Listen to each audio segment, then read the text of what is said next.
Past life regression आपने नाम तो सुना ही होगा। जब कोई व्यक्ति अपने पिछले जन्म में झांक कर देखता है डॉक्टर की मदद से, उसे कहते हैं पास्ट लाइफ रिग्रेशन। ये एक ऐसी प्रक्रिया है जिसमें, क्योंकि गीता में भी कहते हुए आए हैं कि ज्योति अमर होती है, वैसा ही प्रोसेस इसमें माना जाता है। सभी कहते हैं कि इंसान तो अजर है, अमर है, इसका तो शरीर बदलता है। जब भी ये मरता है धरती पर से, तो ये दूसरे जन्म में दूसरे शरीर में जन्म ले लेता है। लेकिन जो हमारी आत्मा रूपी ज्योति है वो हमेशा अमर होती है। आज की जो कहानी मैं आपके सामने लेकर आई हूँ, इसमें भी कुछ ऐसा ही महसूस होता है, ऐसा ही लगता है कि वाकई में जो ज्योति होती है वो अमर होती है। आज की कहानी में एक स्वर्ग की अप्सरा, विष्णु लोक की अप्सरा आती हैं धरती पर। और जब वो धरती पर आती हैं तो आइए जानते हैं क्या होता है। नमस्कार, मैं महक चौधरी आज आपके सामने फिर से एक ऐसी सच्ची कहानी लेकर आई हूँ जिसे आप सुनकर बहुत हैरानी में पड़ जाएंगे। लेकिन ये कहानी जो हमें मिली है, ये लाइफ रिग्रेशन, ये पास्ट लाइफ रिग्रेशन के माध्यम से मिली है। यानी कि डॉक्टर हैं जो कि पेशेंट हो या फिर नॉर्मल इंसान हो, जो अपनी लाइफ के कुछ सवालों में उलझा रहता है, उन सवालों को जानने के लिए हम अपने पिछले जन्म में जाते हैं। पिछला जन्म वो इससे पिछला भी हो सकता है, उससे भी पहला हो सकता है, या उससे भी पहला हो सकता है। कई कहानियां हमने ऐसी सुनी हैं जिनमें 400 साल पुराने तक की कहानी बताई जाती है। 400 साल पहले के जन्म में बताया जाता है कि उसने ये किया था और उसकी वजह से उसे ये जन्म मिलता है। तो इस कहानी में भी कुछ ऐसा ही जानेंगे। वीडियो को शुरू करने से पहले आप सभी से वही प्यारी सी रिक्वेस्ट, जो भी चैनल पे नया है वो चैनल को सब्सक्राइब करें, वीडियोस को लाइक करें, और जिससे कि हमारा मोटिवेशन अप हो सके उसके लिए एक प्यारा सा कमेंट करें। शुरू करते हैं आज की कहानी। आज की कहानी शुरू होती है एक महिला जो कि कहती है कि मेरे जीवन में बहुत उलट पुलट रहती है। मैं जब भी कुछ करना चाहती हूँ तो मेरा किसी चीज पर ध्यान नहीं लगता है। तभी वो एक डॉक्टर के पास जाती हैं और अपने बहुत सारे सवालों का जवाब जानने के लिए वहां पर वो इस प्रक्रिया को करती हैं।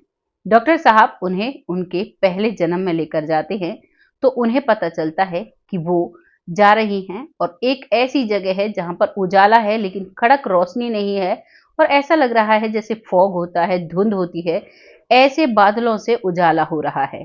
थोड़ी दूरी पर जाकर देखती हैं कि विष्णु भगवान अपनी सैया पर लेटे हुए हैं, या सांप सैया कह सकते हो आप, जो वो सांप के ऊपर लेटे रहते हैं। और वो उन्हें देखती है और फिर वहां से भगवान का आशीर्वाद पाकर आगे बढ़ती है। आगे देखती है तो वहां पर शिव भगवान बैठे हुए हैं। लग रहा है मानो 4-5 मंजिल ऊंचे बैठे हों, यानी कि इतना विशाल शरीर उनका होता है। उन्हीं की जगह साइड में एक छोटी सी शिवलिंग बनी हुई है जिस पर नाग लिपटे हुए हैं, और ये सारी चीजें वो देख रही है। तभी वो जाकर भगवान से बात करने की कोशिश करती है, वो जानने की कोशिश करती है कि मैं कौन हूँ, मैं कहाँ से आई हूँ। तो वो अपने आप को विष्णु लोक में एक अप्सरा के रूप में देखती है। वो देखती है कि एक ऐसी ऐसी महिला है जो वहां पर बहुत ही सुंदर, उसने वस्त्र पहने हुए हैं, बहुत ही सुंदर गहनों से सुसज्जित है। एक ऐसी महिला जिसे देखकर वो खुद भी हैरान है। लेकिन जब डॉक्टर्स पूछते हैं तो वो बताती है कि इसका नाम संभवी है, और संभवी एक अप्सरा है। और ये भगवान शिव ने इन्हें आशीर्वाद दिया है और इन्हें आदेश दिया है कि चलो, आपको हम लेकर चलते हैं और आपको प्रचार प्रसार करना है, अपना मन ध्यान पूजा में लगाना है, लोगों को बताना है कि ईश्वर एक होता है। और ईश्वर की जो प्रतिमा है हमारे अंदर, हमारे स्वभाव के हिसाब से बनती है। अब धर्मों का ही कह लो, बहुत से धर्म के सभी लोग होते हैं, तो एक वो शक्ति है जिसको सब मानते हैं। अब चाहे कोई ईश्वर के रूप में माने, या अल्लाह के रूप में, या फिर जीसस, या फिर और जो धर्म है, ईसाई धर्म के लोग, या और भी धर्म, बहुत सारे धर्म हैं, उन सभी के हिसाब से मांगे। सबका मानने का तरीका अलग होता है। अब आप यही बात ले लीजिए, गांव में एक हमारे भूमिया दादा होते हैं और हमारी पटवारी मैया होती है। ऐसे ही सबके अपने अपने मानने वाले भगवान होते हैं, जो भी जिस रूप में, क्योंकि भगवान ने गीता में भी कहा है, आप किसी को भी पूछो, मैं आपको उसी में दिखाई दूंगा। मैं कण कण में हूँ, आप जिसमें भी चाहो, पशु में, पक्षी में, एक छोटे से पत्थर के टुकड़े में, सब में भगवान है। अगर मानो तो भगवान है, ना मानो तो कुछ भी नहीं है। बस वैसा ही सिलसिला चलता आ रहा है। और वो जो महिला, जो अप्सरा संभवी के रूप में उसे दिखती है, वो भोलेनाथ उन्हें लेकर आते हैं, उनका हाथ पकड़कर, और एक नाव में बिठाते हैं। नाव में बिठाते हैं और कहते हैं कि अब तुम्हारा कार्य शुरू होता है। वो ये सब कुछ बहुत अचंभे से देख रही थी क्योंकि उसे कुछ समझ में नहीं आ रहा था। डॉक्टर साहब सब कुछ लिखते जा रहे थे और अब उसके बाद उसका एक नन्ही सी बच्ची के रूप में जन्म होता है। वो एक बहुत ही मध्यम वर्गीय परिवार के रूप में जन्म लेती है। परिवार में उस लड़की को जैसे एक मध्यम वर्गीय परिवार अपनी बच्ची को पालता है, ऐसे पालता है और धीरे धीरे वक्त निकलता है। अब वो लड़की बड़ी हो जाती है। करीबन 19 साल उसकी उम्र होती है। उसकी एक फ्रेंड होती है जो उसे हर वक्त, जिससे वो शेयर करती है हर बात, हर वक्त उसके साथ रहती है। धीरे धीरे वक्त निकलता है और अब एक दिन उसके माता पिता एक हादसे में उससे दूर चले जाते हैं। वो इस दुनिया में नहीं रहते हैं। अब उसके सिर्फ माता पिता थे और अब घर में कोई नहीं रहता है, वो अकेली रहती है। इधर उसकी उसके माता पिता के सामने ही एक लड़के से सगाई होती है। जो लड़का उसे पसंद होता है, उस लड़के को भी वो पसंद है और उनकी सगाई हो चुकी है। सगाई के बाद जैसे ही उसके माता पिता का देहांत होता है तो ससुराल पक्ष से आता है जो लड़के की भाभी है, वो कहती है कि वो तो इतनी मनहूस है कि सगाई होते ही उसके माता पिता इस दुनिया से चले गए और अगर इस घर में आएगी तो पता नहीं क्या हो जाएगा। अब इस बात को घर वाले सुनते हैं, लड़के के घर वाले, लड़का भी, और वो सगाई तोड़ देते हैं। अब वो अकेली रह जाती है। गांव वाले भी उसकी तरफ ज्यादा ध्यान नहीं देते हैं और अब वो एक सूफी साधु बन जाती है। यानी कि जैसे साध्वी होती हैं ऐसे पूजा करने लगती है और आराम से रहती है और जैसा उसको जिसके बारे में लगता है वो सभी के मुंह पर बोल देती है। कुछ लोग तो उसे कहते हैं कि एक बहुत गलत बोलती है और कुछ लोग कहते हैं कि भाई देखो, भगवान का संदेश है जो उसे सुनाई देता है वो बताती है। तो वैसे ही कुछ लोगों की फेवरेट साध्वी थी और कुछ लोग जला करते थे और गुस्सा हुआ करते थे। लेकिन उसका गांव था तो इसीलिए कोई उससे कुछ नहीं कहता था। वो वहीं पर रहती है और धीरे धीरे वक्त निकलता है और अब वो उस दुनिया से चली जाती है। अब ये इसका दूसरा जन्म और इस जन्म में वो एक डॉक्टर बनती है। लेकिन वो डॉक्टर के प्रोफेशन में है, लोगों की सेवाएं करती है, लोगों को ठीक करती है। लेकिन मन ही मन उसके अंदर एक उलझन है। वो महसूस करती है कि मैं कौन हूँ, मुझे क्या करना है। हर वक्त उसे ये सवाल सताए रहता था।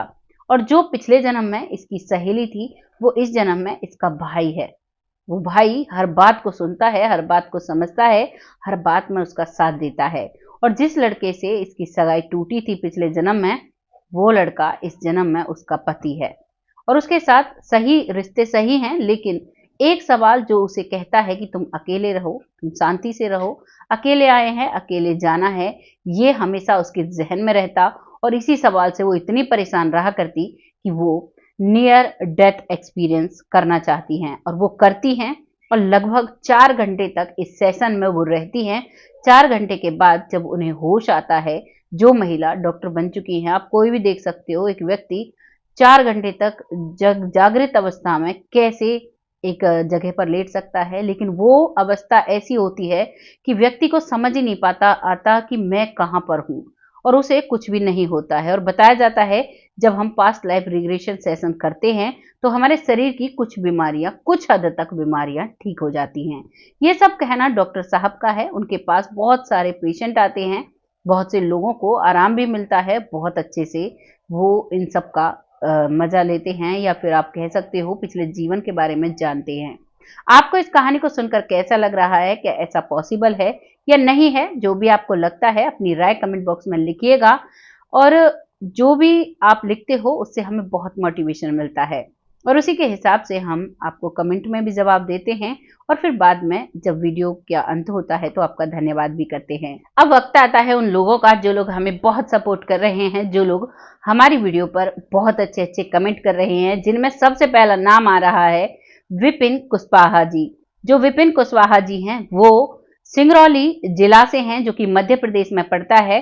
वो हमारी अब हर वीडियो को देख रहे हैं और उस पर अपना कमेंट लिख रहे हैं। विपिन जी, आपका तहे दिल से धन्यवाद। ऐसे ही हमें अपना सपोर्ट बनाए रखें और बेटी कहकर सम्मानित करते हैं, जो हमें दिल से बहुत खुशी होती है।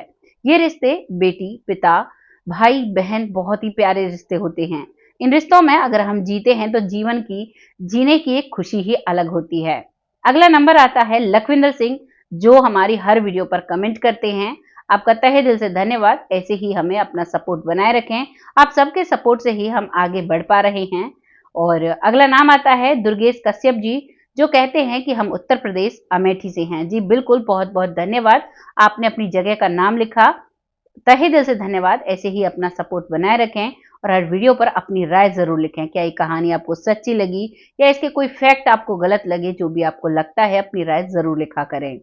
अगला नाम आता है ANY, जो नमस्ते करते हैं। ANY इनके चैनल का नाम है शायद, इन्होंने अपना नाम नहीं लिखा है, तो आगे से प्लीज़ अपना नाम ज़रूर लिखिएगा, जिससे कि हम लोग आपके बारे में कुछ बता सकें। अपनी राय भी ज़रूर लिखिएगा, जिससे हम सब लोगों के साथ आपकी राय शेयर कर सकते हैं। अगला नाम आता है जमुना जी, जो कहती हैं बहुत अच्छी story, thank you so much. ऐसे ही अपना सपोर्ट बनाए रखें जमुना जी, आप सबके सपोर्ट से बहुत अच्छा लगता है, हमें मोटिवेशन बहुत हमारा अप होता है। अगला नाम आता है आलोक शर्मा, जो कि हमें बहुत सपोर्ट करते हैं, हमारी हर वीडियो पर वो कमेंट लिखते हैं, थैंक यू सो मच। ऐसे ही अपना सपोर्ट बनाए रखें। अगला नाम आता है अमृत बेहरा बोहरा। अमृत बोहरा जी कहते हैं धन्यवाद। जी बिल्कुल धन्यवाद, हम भी आपका करना चाहेंगे, जो आपने वीडियो को देखा और अपना प्यारा सा धन्यवाद शब्द लिखा। बिल्कुल ऐसे ही अपना कमेंट भी लिखा करें, जिससे कि हमें पता लग सके आपको कहानी को सुनकर कैसा लगा है। अगला नाम आता है निशी सक्सेना, जो कहती हैं कि आपकी बहन वैष्णवी चौधरी भी यूट्यूबर हैं। हाँ जी बिल्कुल, मेरी बहन वैष्णवी चौधरी भी यूट्यूबर हैं, वो भी ऐसी ही कहानियां लेकर आती हैं। उनका भी अपना एक चैनल है और मेरे 2 भाई भी हैं, हमारी पूरी फैमिली यूट्यूबर है। हम लोग सभी ऐसी ही वीडियोस आप सबके सामने लेकर आते हैं। तो ऐसे ही अपना सपोर्ट बनाए रखें और हमें ऐसे ही सपोर्ट करते रहें। आप सबके सपोर्ट से ही हम सब आगे बढ़ रहे हैं। आपका तहे दिल से धन्यवाद। अगला नाम आता है संजीव गर्ग जी, जो कहते हैं very nice story, thank you so much. बहुत अच्छा आपका दिल है, जो आपको कहानी बहुत अच्छी लगी और आपने अपनी राय लिखी है इसमें, थैंक यू सो मच। ऐसे ही अपना सपोर्ट बनाए रखें, आप सबके सपोर्ट से हम आगे बढ़ पाते हैं, जो कि आगे बढ़ रहे हैं। आप सबका बहुत अच्छा सपोर्ट हमें मिल रहा है। अपने प्यारे जो हमारी यूट्यूब फैमिली है, एक फैमिली बन चुकी है। अभी 1000 सब्सक्राइबर होने वाले हैं इस वाले चैनल पर, तो 1000 लोगों की फैमिली हमारी होने वाली है। आप सभी 1000 सब्सक्राइबर्स को तहे दिल से धन्यवाद। आपके अपने चैनल पर कमेंट करने के लिए, अपना सपोर्ट लगाने के लिए थैंक यू सो मच, क्योंकि आप सबके सपोर्ट से ही हम आगे बढ़ पाते हैं।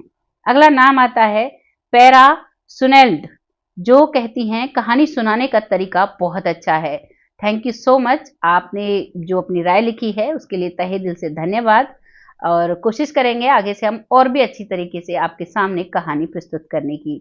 लेकिन आपको सभी को एक बात मैं बोलना चाहूंगी, जो भी मैं कहानी लेकर आती हूँ, अपनी तरफ से मेरे एफर्ट्स होते हैं कि मैं कहानी बहुत अच्छे से और देख कर लेकर आऊं, रिसर्च करके लेकर आऊं, कि जो कहानी सच्ची हो, जो कहानी मुझे लगता है ये सच्ची होगी, वही कहानी मैं यहाँ पर लेकर आती हूँ। लेकिन आप सबका भी फर्ज बनता है कि आप सब मेरे साथ जुड़े हैं, तो अपनी अपनी राय जरूर लिखें।